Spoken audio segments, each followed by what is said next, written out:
आइए दोस्तों, आज हम जानेंगे एलआईसी का एजेंट कॉन्फिडेंशियल फॉर्म यानी एसीआर फॉर्म कैसे भरे उसके बारे में।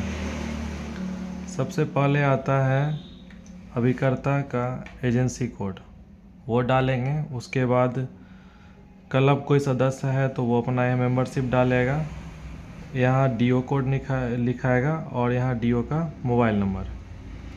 सबसे पहले है प्रस्तावक या प्रस्तावित व्यक्ति का नाम, तो जिसके नाम से पॉलिसी है उसका नाम यहाँ लिखा जाएगा। उस व्यक्ति का आयु क्या है वो यहाँ लिखा जाएगा। उसके बाद योजना एवं अवधि यानी प्लान एंड टर्म, कौन सा प्लान दिया जा रहा है। जैसे 733 नंबर प्लान है, 25-22 टर्म है, वो लिख दिए हैं। सम एश्योर्ड पूछा जा रहा है, जो सम एश्योर्ड हम डाले हैं वो सम एश्योर्ड यहाँ डाला जाएगा।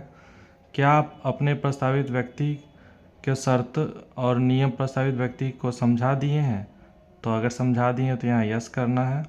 प्रस्तावित व्यक्ति को बीमा के उद्देश्य से मेल किया जा रहा है, या अगर बीमा से मेल कर रहा है जो आप समझाए हैं तो यहाँ यस करना है।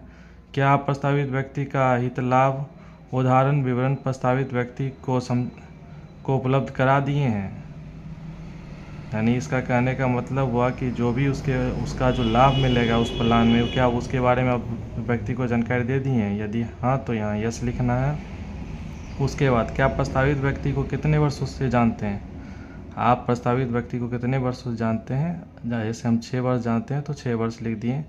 आप 1 साल 2 साल जो भी जानते होंगे वो यहाँ भरेंगे। क्या आप उससे संबंधित हैं, यदि आप उससे संबंधित हैं तो यस लिखिएगा, नहीं तो यहाँ नो लिखना है।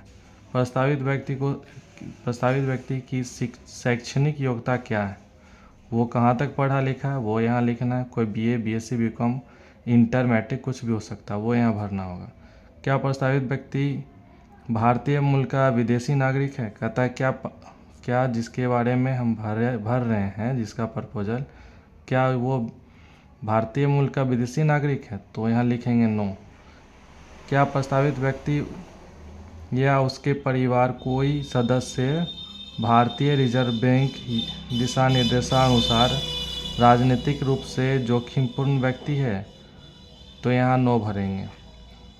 क्या आप संतुष्ट हैं कि प्रस्तावक या प्रस्तावित व्यक्ति किसी आतंकवादी गतिविधियों से संबंधित है, क्या वो आतंकवादी से जुड़ा हुआ है, क्या आप इससे संतुष्ट हैं कि कोई वो आतंकवादी से मतलब संबंधित व्यक्ति से नहीं जुटा हुआ है, तो हाँ हम संतुष्ट हैं, तो यहाँ यस लिखना है। क्या प्रस्तावित व्यक्ति के लिए केवाईसी संबंधित पूरी जानकारी दे दी गई है, तो यहाँ यस लिखना है।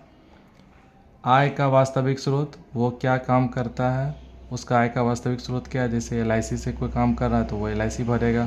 कोई प्राइवेट जॉब में कोई शॉप करता होगा, दुकान चलाता होगा, तो यहाँ दुकान लिखेगा या शॉप लिखेगा।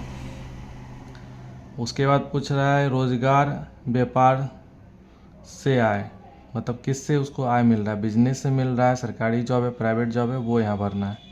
इस दोनों में कुछ भी नहीं लिखा जाएगा, यहाँ डैश दे के निकल जाना है। उसके बाद आइए जानते हैं, उसके बाद है ऊपर वार्षिक आय के संबंध में आपके द्वारा जांचे गए आय के प्रमाण का उल्लेख। इस कॉलम को ऐसे ही छोड़ देना है, कुछ नहीं भरना है, सीधे आइफन दे के आगे निकल जाना है। आप कहता है अस्थायी खाता संबंध संख्या क्या है, यानी पेन नंबर, वो यहाँ डालना है। क्या आप उसको जांच कर लिए हैं, हाँ तो यहाँ यस लिखना है। उसके बाद पूछा है क्या आप व्यक्तिगत रूप से प्रस्तावित व्यक्ति की वित्तीय स्थिति से संतुष्ट हैं, मतलब उसकी वित्तीय स्थिति को आप जान रहे हैं, तो यहाँ यस लिखना है। क्या आपने प्रस्तावित व्यक्ति से पिछली पॉलिसी के बारे में चर्चा की है, पिछले जो भी पॉलिसी है अगर वो कोई करवाया होगा तो उसके बारे में क्या आप चर्चा की हैं, तो यहाँ लिखना है यस। कहता क्या आप प्रस्तावित व्यक्ति को किसी प्रस्तावक के स्थगित अस्वीकृति या प्रस्तावित अतिरिक्त अन्य किसी शर्त स्वीकृति किए जाने की जानकारी है, अगर कोई भी जानकारी नहीं है तो यहाँ नो भरना है, सीधे नो भरना है। उसके बाद पूछ रहा प्रस्तावित व्यक्ति के स्वास्थ्य संबंधित स्थिति, स्वास्थ्य कैसा है, अच्छा है तभी पॉलिसी किया जाता है, इसलिए यहाँ गुड लिखना है हमेशा। क्या वह किसी शारीरिक विकृति मानसिक विकृति से अवरोध है, मतलब कोई मानसिक रोग भी है, नो यहाँ लिखना है। क्या आपको उसके वर्तमान में या कभी कभी पहले किसी बीमारी या चोट से ग्रसित था, उसकी जांच करवा ली गई है? तो यहाँ नो लिखना है। प्रस्ताव उसके बारे में मतलब आपको जानकारी है कि कभी चोट वोट लगा या कुछ भी हुआ है, कोई उसके साथ दुर्घटना हुआ है, तो यहाँ सीधे नो लिखना है। उसके बाद यहाँ हाइट भरेंगे, यहाँ वेट भरेंगे, इस दोनों कॉलम को नो करेंगे। क्या आप प्रस्तावित व्यक्तिगत आदत, वित्तीय या सामाजिक स्थिति, व्यवसाय, किसी अन्य परिस्थिति के बारे में ऐसी कोई जानकारी है जो जोखिम में वृद्धि करती है? नो यहाँ लिखना है। कोई अन्य जानकारी, यहाँ नो लिखना है। यहाँ एजेंट का साइन होगा, यहाँ विकास अधिकारी का साइन, यहाँ ब्रांच मैनेजर का साइन। धन्यवाद दोस्तों।